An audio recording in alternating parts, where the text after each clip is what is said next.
तुमचे मित्र किंवा नातेवाईक यांनी पैसे मागितले तर काय करावे? जामीनदार होण्यापूर्वी हा व्हिडिओ नक्की पहा. तुमच्या मित्राने फक्त 50,000 रुपये मागितले आणि तुम्ही ते दिले, पण आज तो मित्र नाही, पण तो EMI मात्र चालू आहे. नमस्कार मित्रांनो, आज आपण अशा विषयावर बोलणार आहोत की जो 90% लोकांनी आपल्या आयुष्यात अनुभवलेला आहे, पण बोलायला सगळ्यांनाच अवघड वाटतो.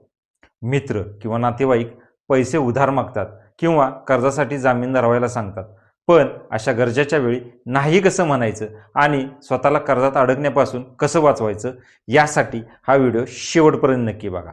मित्रांनो, पैसे मागताना बहुतेक वेळा हे शब्द वापरले जातात. तू माझा आपलाच आहेस, फक्त काही महिन्यांसाठीच मी पैसे मागत आहे, तुला काहीही त्रास होणार नाही, जामीनदार म्हणून फक्त तुझं नाव टाकायचं. पण लक्षात ठेवा, भावनिक शब्द हे कायदेशीर जबाबदारी कमी करत नाहीत. जर तुम्ही पैसे उधार दिले तर परत नक्की मिळतील याची खात्री नाही. नात्यात तणाव निर्माण होतो. पैसे मागाय गेल्यावर तुम्हीच वाईट ठरता. स्वतःच्या इमर्जन्सीसाठी ठेवलेले पैसे अडकतात आणि काही केसेसमध्ये तो व्यक्ती स्वतः प्रॉब्लेममध्ये येतो.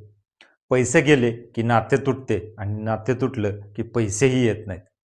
काही लोक कर्ज घेताना जामीनदार व्हा असे म्हणतात, पण जामीनदार होणं म्हणजे नेमकं काय हे फार महत्त्वाचं आहे.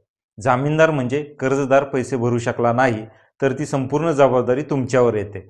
याचा अर्थ असा होतो की EMI तुमच्या खात्यातून जाऊ शकतो, तुमचा सिबिल स्कोअर खराब होऊ शकतो आणि असे झाले तर भविष्यात तुम्हाला स्वतःला कर्ज मिळत नाही आणि कायदेशीर नोटीसही होऊ शकते. खरं तर फक्त जामीनदार असं काही नसतं, तुम्ही प्रत्यक्षात कर्जदारच होता. पैसे देण्यापूर्वी किंवा जामीनदार होण्यापूर्वी स्वतःला हे 5 प्रश्न विचारा. पहिला प्रश्न, हे पैसे गेले तर माझं आर्थिक गणित बिघडेल का? जर उत्तर होय असेल तर जामीनदार होण्यासाठी लगेच नाही म्हणा. दुसरा, मी हे पैसे गिफ्ट म्हणून देऊ शकतो का?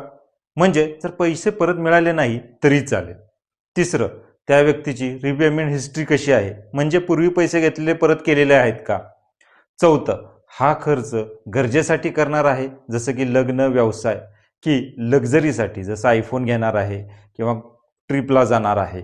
पाचवा आणि सर्वात महत्त्वाचा प्रश्न, मी स्वतः उद्या कर्ज घ्यायचं ठरवलं तर तेव्हा सिबिल स्कोअर महत्त्वाचा ठरणार आहे आणि त्याला काही धक्का बसेल का? या 5 गोष्टीचा विचार करा आणि मगच पैसे द्या किंवा जामीनदार व्हा.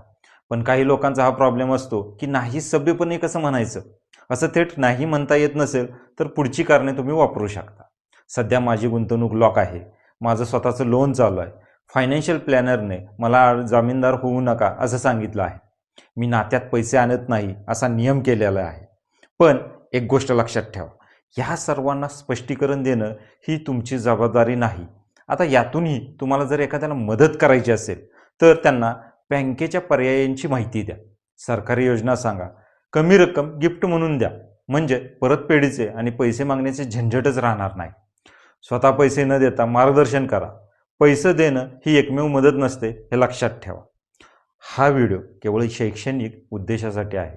कोणताही आर्थिक निर्णय घेण्यापूर्वी तुम्ही तुमच्या ॲडवायझर किंवा बँक अधिकाऱ्याचा सल्ला घ्या. मित्रांनो, चांगली माणुसकी असणं वेगळं आणि आर्थिक मूर्खपणा करणं हे वेगळं आहे. पैसे दिले तर तुमचं भविष्य धोक्यात येऊ नये, जामीनदार होऊन स्वतःचं आयुष्य आर्थिक अडचणीमध्ये येऊ नये यासाठी हा व्हिडिओ तुम्ही तुमच्या मित्रांना पाठवा, लाईक करा, शेअर करा आणि अशाच फायनान्शियल माहितीसाठी या चॅनेलला सबस्क्राईब करा. धन्यवाद.